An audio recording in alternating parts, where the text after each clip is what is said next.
long chol na hun Vivo City ya kan kala heti ang long he Malaysia lampang nge ni Indonesia nge khoi lam service nge chu ka shala wani ke ta ke chung lampang ko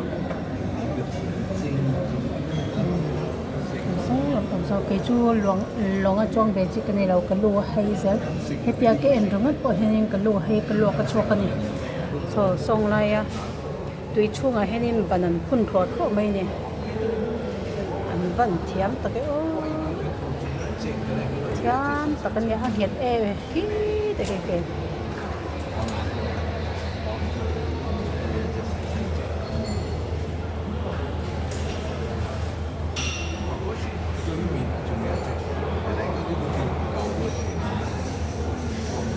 Indonesia le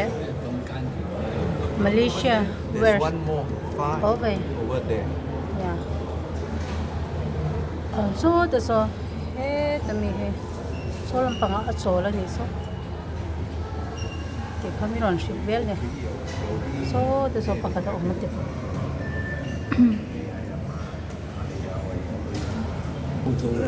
tui heng la hen ro pol rai mai bal về lâu ráng anh so làm po so bal về lâu ráng cho nên thì hiện lại về thì aban thì lại bạn phun rong thì mọi cho nên mel tất cả những chỗ mà so lại về so thì bông rọc pur rồi thêm năm môn nữa nhỉ cái bạc cái lâu cái liền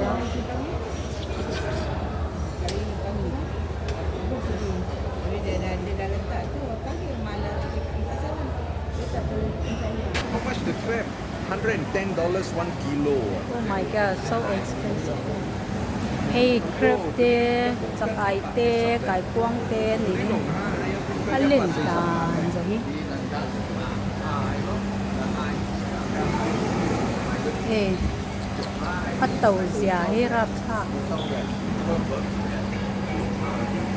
Hey, tao mi hay lâu chết một chút mấy hey. Anh chèn đứt tụ rap tha.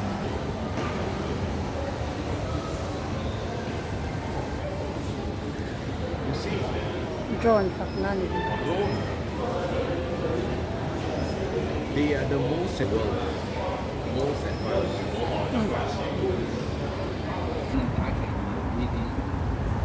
Hi man lai thil vela ne hi po hi tui noi longan thak thak khani a mo chon so te so ram dang atanga bungro an lak na ron thlen na hmun ani e hei te hi Singapore rai tol tok all house yam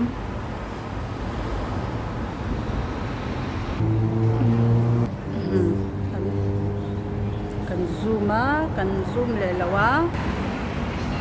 te hi highway nia le lam pangan ni le a chuan he ta hen kan road le to na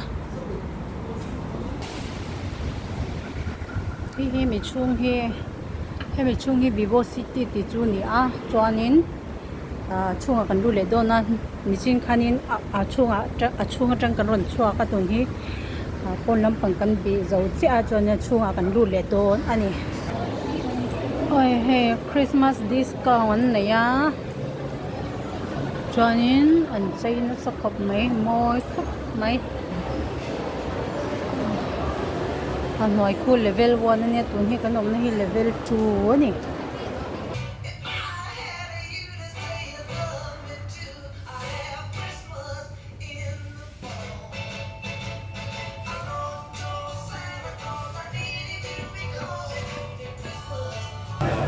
hey Vivo City food court ta kan oma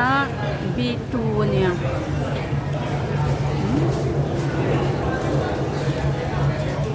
lampang con lo cũng dễ rồi nè